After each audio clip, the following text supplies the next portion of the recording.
Bonjour. Aujourd'hui, nous sommes dans Luc, le 5e chapitre, et notre thème, prier dans le désert.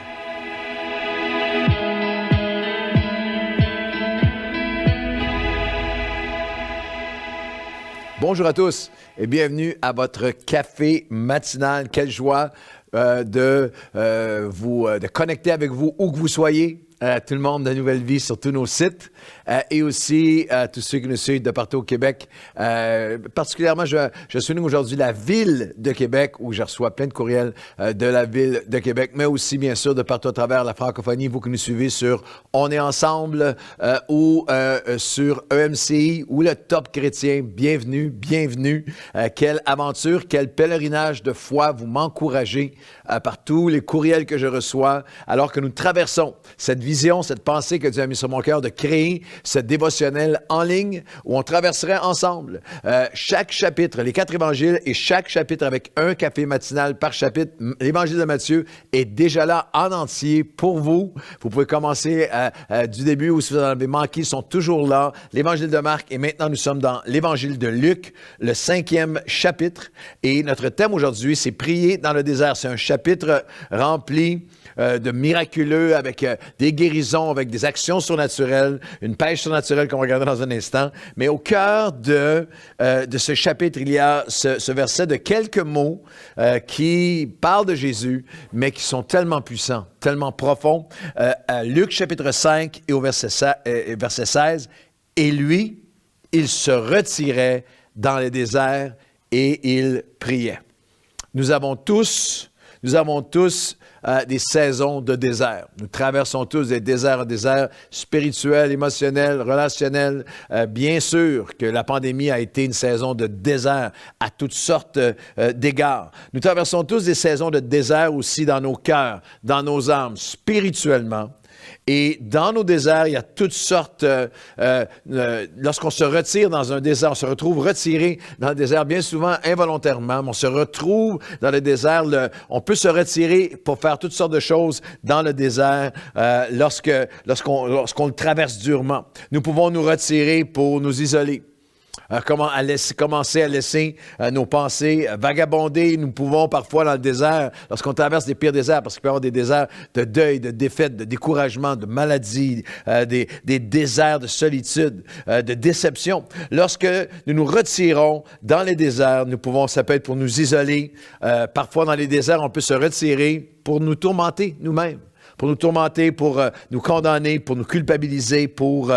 être amer, nous retirer dans le désert pour nous éloigner. Parfois, on se retire dans le désert pour nous éloigner de Dieu, pour nous relâcher dans des saisons où personne ne voit, mais on se relâche dans nos valeurs, nos convictions, pour nous retirer parfois, pour gaspiller des saisons. Retirer et on gaspille, on dilapide des mois, des années, des saisons entières pour nous éteindre, pour nous éloigner, pour nous éteindre, pour nous étourdir. Des saisons dans le désert où on va s'étourdir, s'éloigner, s'éteindre spirituellement, mais nous devons nous rappeler pourquoi nous devons nous retirer dans les déserts pour prier. Lui, il se retirait dans les déserts et il priait. Je vais vous donner une pensée aujourd'hui à partir de l'Évangile de Luc, chapitre 5. C'est que nous retrouvons, je me retire, je prie dans mes déserts, je me retire, lorsque je suis dans le désert, je me retire pour prier, pour crier à Dieu, pour appeler à lui, parce que je veux que Jésus me donne ma propre histoire de pêche miraculeuse. Parce que c'est ça, le début de l'Évangile de Luc, chapitre 5, on le lit ensemble, les versets 1 à 7. Comme Jésus se trouvait auprès du lac de Génézareth et que la foule se pressait autour de lui pour entendre la parole de Dieu, il vit au bord du lac 2 barques. Remarquez bien. D'où les pêcheurs étaient descendus pour laver leurs filets. Il monta dans l'une de ces barques qui était à Simon et il le pria de s'éloigner un peu de terre. Puis il s'assit et de la barque, il enseignait la foule. Lorsqu'il eut cessé de parler, il dit à Simon, « Avance plus profondément, en pleine eau, va plus profondément et jetez vos filets pour pêcher. » Simon lui répondit, « Maître, nous avons travaillé toute la nuit sans rien prendre, mais sur ta parole, je jetterai le filet. Et l'ayant jeté, ils prirent une grande quantité de poissons. Leur filet se rompait tellement ils avaient pris une grande quantité de poissons. Ils firent signe à leurs compagnons qui étaient dans l'autre barque. Dans l'autre barque. Il y a 2 barques. Dans l'autre barque. De venir les aider. Ils vinrent et ils remplirent les 2 barques au point qu'elles s'enfonçaient. Au verset 11, et ayant ramené les barques à terre, ils laissèrent tout et le suivèrent. Je dois vous confesser que je ne suis pas un amateur de pêche. Quelquefois que je suis à la pêche, c'est trop lent. C'est trop lent pour moi, des heures dans un bateau, c'est trop lent pour moi. Et le fait que ma jambe va comme ça, à 100 km/h, n'aide pas le bateau et la tranquillité de la pêche. Et tout le monde a déjà entendu des histoires de pêche. Des histoires de pêche qui sont souvent tendance à être exagérées. Ils ont attrapé Nemo, mais ils en parlent comme s'ils avaient pris Jaws. Alors, il y a des histoires de pêche. Mais l'apôtre Pierre a aussi, ce qu'on vient de lire, c'est l'histoire de pêche suprême. C'est l'histoire de pêche de l'apôtre Pierre. Et ce qui m'a percuté, c'est qu'il y avait 2 barques. Il y avait 2 barques. Ça m'a percuté. Il y a une barque qui a vécu le miraculeux. Il y a une barque qui a entendu Jésus parler, qui a entendu la voix, qui a répondu. Il y a une barque qui a vécu le miraculeux. Et il y a l'autre, d'une certaine façon, la bénédiction. Et l'autre barque, la deuxième barque, n'a pas vécu le miraculeux pour elle-même. Elle a vécu comme par procuration, par l'obéissance de l'autre. Elle est comme une touriste. Elle a reçu une récipiente de deuxième main de la bénédiction de l'autre. Je voudrais vous provoquer, vous défier aujourd'hui à dire avec moi, dans mon désert, je vais prier, je vais crier à Dieu pour avoir ma propre histoire de pêche, avoir ma propre histoire de pêche miraculeuse, mon propre témoignage que j'étais au bout de mes ressources, qu'on avait puisé, j'étais au bout de moi-même dans mon désert, mais j'ai crié à Dieu, il m'a répondu, il a pourvu au-delà de tout ce qu'on aurait pu imaginer, il a fait au-delà de tout ce qu'on aurait pu penser, c'était au-delà, et alors je l'ai décidé de tout quitter, de le suivre encore plus profondément. Vous savez, ce cri du cœur, Seigneur, je veux vous provoquer à crier, à dire avec moi, Seigneur, je ne veux pas être dans la deuxième barque, juste être béni par l'obéissance de d'autres, être béni parce que l'Église est bénie, être béni parce que mes parents sont bénis, être béni parce que j'ai un entourage, un héritage chrétien. Non, je veux que Dieu bénisse ma barque. Je veux vous défier.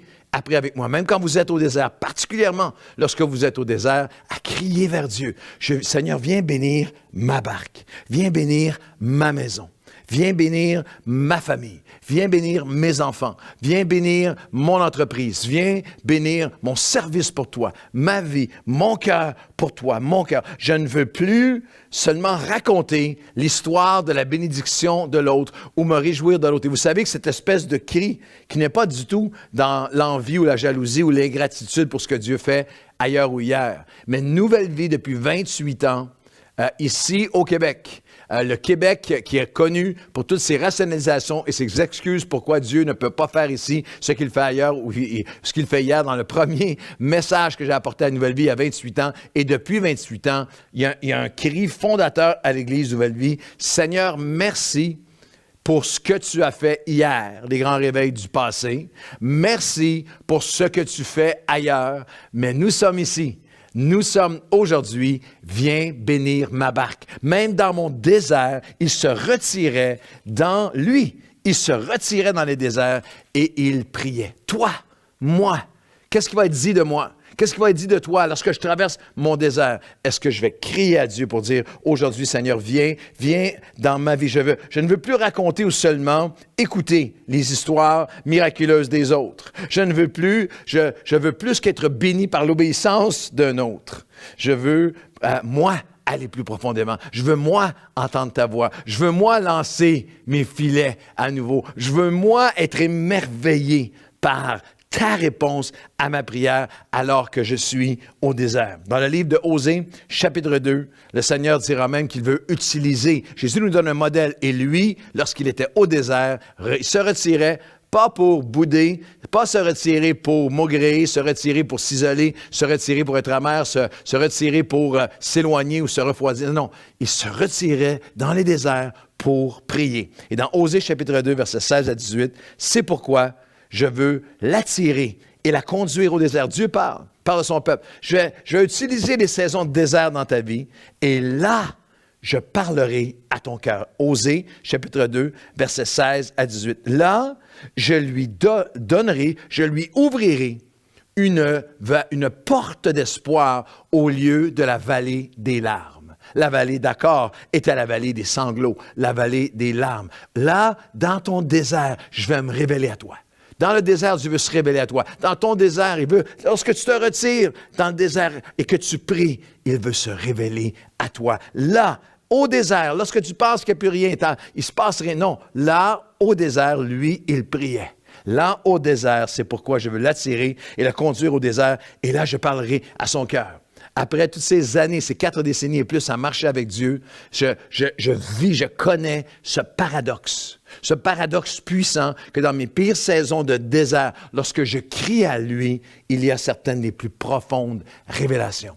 Fraîche révélation, ma barque à moi, ma propre histoire, mon propre témoignage miraculeux. Là, je parlerai à son cœur, j'ouvrirai une porte d'espoir, et là, il chantera à nouveau. En ce jour-là, dit l'Éternel, tu m'appelleras mon époux et tu ne m'appelleras plus mon maître.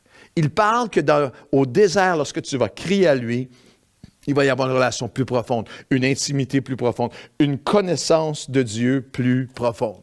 Au début de l'année 2020, au mois de mars 2020, j'étais dans un temps de jeûne et de prière prolongée, puis on avait tous les plans. Pour l'année 2020, on avait toute une séquence, on avait un plan très précis, toutes sortes de choses enlignées pour les prochains 12 mois à l'avance. Et dans un temps de prière, dans un temps de recherche et de prière. Et honnêtement, dans un temps, alors que la pandémie a commencé à s'annoncer et que brutalement, nous avons été plongés dans, on ne fait plus de réunions, on ne peut plus se réunir, c'est le confinement. C'est une saison de désert à plusieurs égards. Mais Dieu m'a parlé à travers 1 Corinthiens, chapitre 15, où l'apôtre Paul était dans l'incertitude. Peut-être séjournerai-je, j'étais séparé des croyants, comme on l'était tous.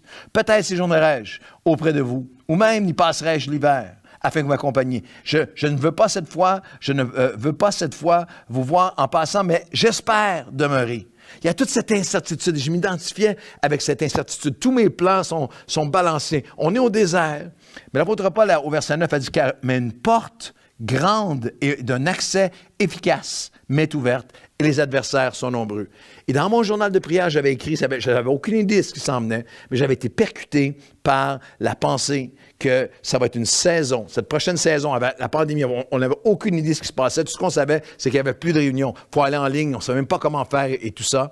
Mais j'ai eu cette parole sur mon cœur au désert, que ça serait, j'avais écrit dans mon journal personnel, dans mon journal de prière, une saison d'incertitude, mais de grand impact. De grand impact. Je ne savais pas comment. Dans le désert, là au désert, je parlerai à ton cœur et j'ouvrirai une grande porte, une porte d'espoir au lieu de la vallée des larmes. Si tu es dans le désert aujourd'hui, retire-toi pour crier à lui et il va se révéler à toi. Seigneur, je prie pour chaque personne qui traverse un désert en ce moment. Nous ne nous laisserons pas berner, mentir par l'ennemi, tromper. Nous ne tomberons pas dans le piège au désert de nous retirer pour nous isoler, nous retirer pour nous éloigner ou nous refroidir, nous retirer pour baisser notre garde et abandonner nos valeurs. Seigneur, au désert, là, tu parleras à nos cœurs comme lui. Et lui, au désert, il priait. Alors, au désert, nous allons lever nos voix vers toi et je prie pour chaque personne au son de ma voix aujourd'hui qui est en contact. On est connectés ensemble en ce moment. Dans nos déserts, nous allons crier à toi. Tu vas te révéler. Tu vas sécher les larmes. Nous allons sortir du désert en disant, tu es bien plus que mon maître. Tu es mon époux. J'ai une relation nouvelle. Je ne vais pas seulement entendre des histoires de bénédiction, de pêche miraculeuse de d'autres. De l'autre barque, viens bénir ma barque, ma maison, mon foyer, ma vie, mon cœur devant toi. Dans le nom de Jésus. Amen et amen. Bonne journée.